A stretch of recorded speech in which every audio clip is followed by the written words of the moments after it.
harus kita lakukan dulu, kita pasangkan power supply ke casing. Setelah power supply terpasang, jangan lupa pasangkan baut-baut yang sudah ada. Selanjutnya kita akan memasang memori. Di sini memori yang kita pakai ada dua yang harus kita lakukan, itu memasang memori yang pertama.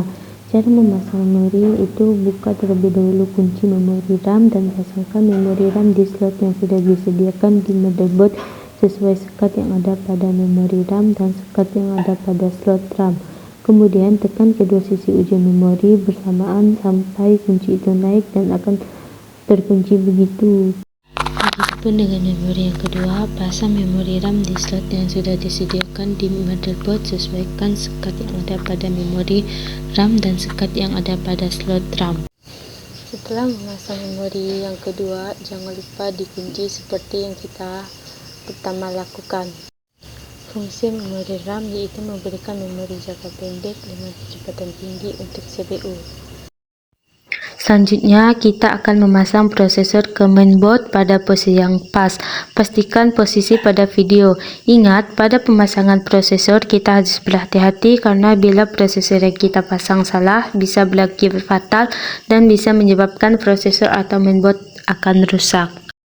Setelah prosesor telah dipasangkan di mainboard, jangan lupa ditutup dan dikunci pada video yang di atas.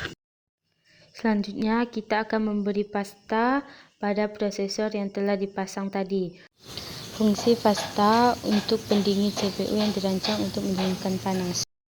Selanjutnya, kita akan memasang handshake atau kipas pada prosesor yang telah diberikan pasta. Handshake atau kipas untuk mengatasi panas yang terjadi pada saat komponen elektrik bekerja. Setelah handshake atau kipas dipasang pada prosesor, jangan lupa dicek kembali apakah handshake atau kipas sudah terpasang dengan benar di prosesor. Kemudian kita akan memasang soket yang ada di handshake atau kipas ke motherboard. Cara pemasangannya, kita harus memperhatikan batas dari setiap soketnya kita pasang seperti pada video yang di atas. Selanjutnya, kita masukkan motherboard prosesor yang kita rakit tadi ke dalam casing. Pastikan motherboard yang kita pasang terpasang dengan benar. Setelah kita masukkan ke dalam casing, jangan lupa kita paskan. Setelah dirasa sudah pas, jangan lupa ditambahkan baut-baut yang sudah ada. Setelah itu, kita akan pasang fage akad. Pasang fage akad pada fase slot yang ada di motherboard sama dengan RAM. Fage akad harus terpasang dengan benar. Bila fage akad sudah terpasang dengan benar, jangan lupa pasang baut penguat yang sudah tersedia di casing. Selanjutnya, kita akan memasang wireless. Cara pemasangannya sama seperti fage akad, harus terpasang dengan benar. Setelah wireless terpasang dengan benar, jangan lupa pasangkan baut sebagai penguat agar tidak terlepas. Selanjutnya, kita akan memasang video adapter. Cara pemasangannya sama seperti fage akad dan wireless, harus terpasang dengan benar. Setelah terpasang dengan benar, jangan lupa pasangkan baut penguat yang sudah tersedia di casing. Selanjutnya, kita pasang harddisk di tempat yang sudah disediakan di dalam casing. Setelah harddisk terpasang di dalam casing, jangan lupa baut di bagian sisi-sisinya agar harddisk tahan terhadap goncangan dan terpasang dengan kuat. Selanjutnya, kita akan memasang official drive. Cara memasang official drive dilakukan pada contoh di atas. Setelah official drive terpasang di casing, jangan lupa di sisi-sisinya dipasangkan baut agar tidak terlepas dan kuat dari goncangan. Selanjutnya, kita akan memasangkan drive CD yang berfungsi untuk penyimpanan optik yang membaca dan menulis informasi. Cara pemasangan drive CD sama juga kita memasang harddisk. Pastikan drive CD yang kita pasang tepat di tempat casing, dan setelah dipasang jangan lupa sisi-sisinya dibautkan agar drive CD kuat terhadap guncangan.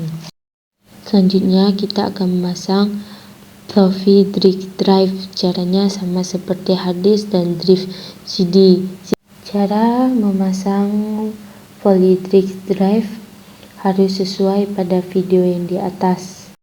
Kemudian pasangkan baut di setiap sisi-sisinya agar floppy drive kuat terhadap goncangan. Selanjutnya kita akan memasangkan kabel 4 pin. Cara pemasangannya harus sesuai pada lubang yang ada di atas. Kemudian kita akan memasang power clamp. Fungsinya digunakan untuk memberi suplai tegangan pada power supply. Lanjut kita akan memasang kabel 20 pin ATX power. Biasanya digunakan untuk menghubungkan power supply unit atau PSU ke motherboard. Cara pemasangannya dilakukan pada video di atas. Selanjutnya kita akan memasang power clamp seperti yang ada pada video di atas. Power clamp berfungsi untuk memberikan daya pada perangkat yang ada di dalam casing komputer seperti hard disk, CD atau DVD. Kemudian kita akan pasangkan SATA power clamps ke hard disk pada video di atas. Fungsinya untuk menghubungkan perangkat ke CD. Lanjut di sini kita akan pasang kabel 6 pixel power clamp sama seperti CPU. Fungsinya sebagai penghantar daya. Lanjut kita akan memasangkan kabel patah klip. Cara memasang kabel patah klip, kita melihat lubang yang sama seperti pada contoh yang di atas. Kabel patah klip berfungsi untuk menghubungkan perangkat penyimpanan. Lanjut kita akan memasang kabel patah power clip yang belum dipasang. Cara pemasangannya seperti video dan perhatikan lubang yang ada pada setiap kabel. Kabel patah berfungsi untuk mengirimkan data ke layar komputer. Selanjutnya kita akan memasang floppy clips pada video yang di atas. Pastikan cara pemasangannya benar pada lubang-lubang yang tersedia. Lanjut kita pasangkan lagi kabel floppy clip yang pasangkannya lagi ke DVD.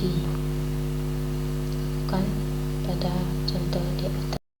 Selanjutnya kita akan pasang kabel data di motherboard. Cara pemasangannya dilakukan pada video di atas. Kabel SATA merupakan sebuah kabel standar internasional yang digunakan untuk mengoneksikan perangkat di dalam PC.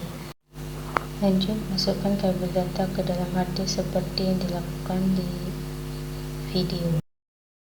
Setelah kita merakit motherboard dan prosesor tadi, selanjutnya kita tutup menggunakan casing. Setelah ditutup menggunakan casing, jangan lupa dibautkan agar tidak terlepas. Setelah casing terpasang dan dibautkan, langkah selanjutnya harus kita lalui itu memasangkan kabel. Kabel yang harus kita pasang adalah monitor. Cara pemasangannya seperti dilakukan pada video di atas.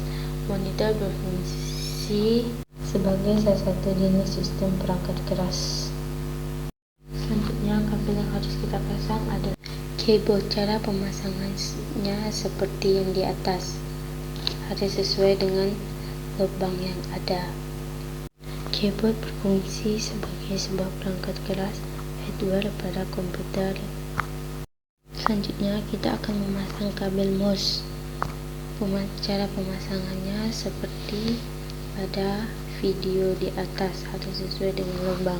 Mouse berfungsi untuk memberikan perintah ke komputer dengan cara menggerakkan mouse. Selanjutnya kita akan memasangkan kabel USB. Pemasangan kabel USB dilakukan pada video di atas.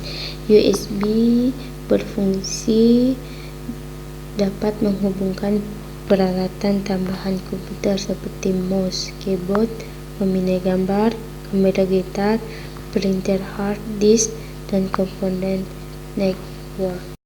Selanjutnya kita akan memasangkan kabel Ethernet. Cara pemasangannya seperti video di atas. Ethernet sebagai jaringan komputer menggunakan kabel yang memungkinkan transmisi data antar komputer dan perangkat lainnya. Selanjutnya kita akan memasangkan paralel. Cara pemasangannya seperti pada video di atas. Paralel berfungsi untuk menjalankan dan menyimpan aplikasi dalam mesin virtualisasi. Yang terakhir, kita akan memasangkan kabel power. Cara pemasangannya seperti pada video di atas. Kabel power berfungsi sebagai perangkat keras hardware yang menjadi salah satu komponen. Setelah semua kabel terpasang, komputer yang Anda rakit tadi akan menyala.